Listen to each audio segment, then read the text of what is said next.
तो कैसे हैं एग्जाम कॉर्नर पटना चैनल पे स्वागत है। दोस्तों, नया आरक्षण नियम को लेकर के जब से पटना हाईकोर्ट जो है नया आरक्षण नियम को रद्द की, उसके बाद जो है बिहार सरकार जो है सुप्रीम कोर्ट में चुनौती देने के लिए वो याचिका दायर कर चुके हैं। इसके लिए जो हम बातचीत करेंगे, साथ साथ हम ये अभी आपको बताने वाले हैं इंपॉर्टेंट चीज़ कि जो भी विज्ञापन जारी होगा, चाहे वो सचिवालय सहायक का हो, बीएसएससी का हो, इंटर लेवल का हो, बिहार दरोगा का हो, परिवहन विभाग का हो, स्वास्थ्य विभाग का हो, तो जो भी विज्ञापन जारी होगा तो क्या वो विज्ञापन में जो है प्रभावित होगा या नहीं प्रभावित होगा, सारा जानकारी आपको वीडियो के माध्यम से हम देंगे। क्योंकि बहुत सारा वैकेंसी जो करीब 5 लाख वैकेंसी आने वाला है, तो उस जो विज्ञापन जारी होगा, जब तक सुप्रीम कोर्ट से डिसीजन आएगा तब तक क्या उस विज्ञापन में वो आरक्षण लागू होगा या नहीं लागू होगा, सारा जानकारी आपको वीडियो के माध्यम से हम देंगे। जो चैनल पर नए हैं, चैनल को सब्सक्राइब कर लीजिए सही जानकारी प्राप्त करने के लिए। पहले 2 से 3 इंपॉर्टेंट चीज़ आपको समझना होगा।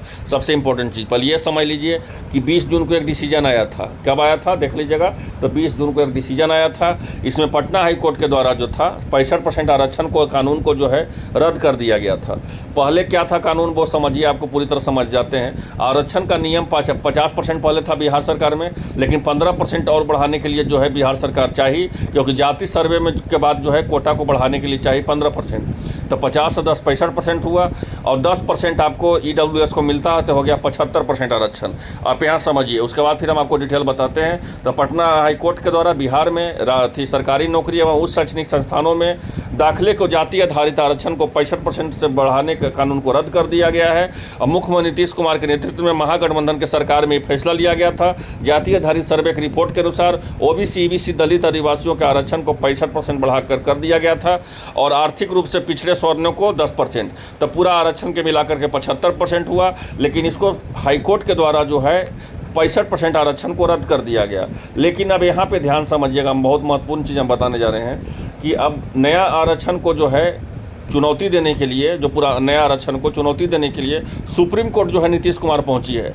अब इसमें जो विपक्षी दल के पार्टी हैं राजद के द्वारा ये बोला गया था कि अगर नीतीश कुमार सुप्रीम कोर्ट नहीं जाएंगे तो हम जो है सुप्रीम कोर्ट में PIL डालेंगे, ठीक है।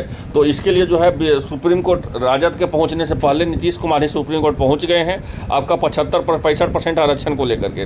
तो यहाँ पर देख सकते हैं कि पहले देखिए क्या होगा, फिर हम बताएंगे आपको कि विज्ञापन में प्रभावित होगा या नहीं होगा, और नया वैकेंसी जो आने वाले उसमें नियम लागू होगा या नहीं होगा। तो बिहार सरकार के आरक्षण नियम में संशोधन को खारिज करते हुए सुप्रीम को संबंधित पटना हाईकोर्ट के फैसलों को सुप्रीम कोर्ट ने चुनौती दी है, तथा इसके संबंधित याचिका बिहार सरकार की तरफ से मंगलवार को दायर कर दी गई। मंगलवार को दायर भी कर दिया गया है।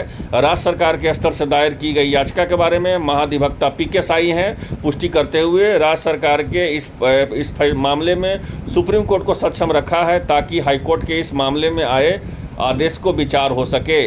तो जो आपका पटना हाईकोर्ट के द्वारा जो आपका जो रद्द कर दिया गया है, अब सुप्रीम कोर्ट में जो है मामला जो है याचिका दायर कर दिया गया है, और महाधिवक्ता जो है उसके PK साई हैं, और जो है हाईकोर्ट के मामले के आए विचार हो सके, तथा याचिका अधिवक्ता मनीष कुमार के माध्यम से उच्चतम न्यायालय में दायर की गई है। और राज्य के जाति आधारित गणना कराने के बाद आई रिपोर्ट के अनुसार राज्य सरकार के आरक्षण कानून में संशोधन कर दिया गया। संशोधन कानून के तहत राज्य सरकार दलित, आदिवासियों और पिछड़े वर्ग को निर्धारित आरक्षण को प्रावधान 50% से बढ़ाकर के 65% कर दिया गया है, वही 15% आरक्षण को। और सरकार के इस फैसले को हाईकोर्ट में चुनौती दी गई है, और उच्च न्यायालय के 20 जून को यह फैसला सुनाते हुए पिछले वर्ष नवंबर में राज्य विधान परिषद में सर्वसम्मति से पारित किया गया था। और संशोधन आरक्षण कानून संविधान के प्रतिकूल है, और यह समानता अधिकार का हनन किया गया है। उच्च न्यायालय और एक पीठ के बिहार में सरकारी नौकरियों की रिक्तियां के आरक्षण, अनुसूचित जाति, अनुसूचित जनजाति और पिछड़े वर्गों के संशोधन अधिनियम 2023 के तहत शैक्षणिक संस्थानों में दाखिले आरक्षण एवं अधिनियम 2023 की चुनौती देने वाली याचिकाएँ मंजूर कर लिया गया है। और इसकी सुनवाई संयुक्त रूप से उच्च न्यायालय ने 87 पन्नों के विस्तृत आदेश के स्पष्ट दिया है, तथा उसे ऐसी परिस्थिति नजर नहीं आती जो राज्य को इंदिरा साहनी मामले के उच्चतम न्यायालय के स्तर से निर्धारित आरक्षण को 50% के सीमा का उल्लंघन का बाध्य करती हो। अब देखिए, इन 2 से 3 चीज़ यहाँ पे महत्वपूर्ण चीज़ समझ लीजिए ये जो 50% का जो नियम था, आपको 50% जो था, ये जो है इंदिरा सहनी, जो आप जानते होंगे, उन्हीं का जो है इंदिरा सहनी मामले के द्वारा उच्चतम न्यायालय से डिसीजन लिया गया था कि आपका जो भी आरक्षण होगा, आपका जो भी रिजर्वेशन मिलेगा वो 50% के नीचे मिलेगा, 50% से ऊपर आपको नहीं मिलेगा। लेकिन 15% जो है बिहार सरकार जो है, जब से जाति का सर्वे हुआ है तब से जो है जाति का जो हुआ गणना हुआ है, तब से जो है गणना के बाद जो है आपको 15% और मांग कर रही है। तो 15, 50 और 10 हो गया 15, हो गया 65, और 10% EWS को मिलता हो गया तो हो गया 75।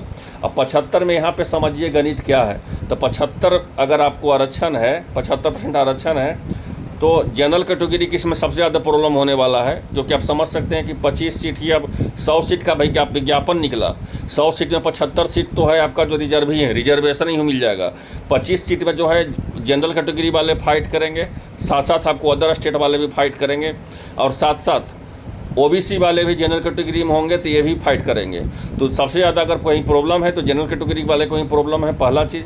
और दूसरी चीज़ है कि पूरी तरह से अब सुप्रीम कोर्ट पे डिपेंड करता है कि कब इसका जो है डिसीजन आएगा, और जो भी विज्ञापन आएगा उसमें डायरेक्ट जो है, अब विज्ञापन जारी होने के बाद जो उसमें मेंशन कर दिया जाएगा कि माननीय सर्वोच्च न्यायालय का डिसीजन ही अंतिम डिसीजन होने वाला है, तो वहाँ पे जो है विज्ञापन में ही मेंशन कर दिया जाएगा।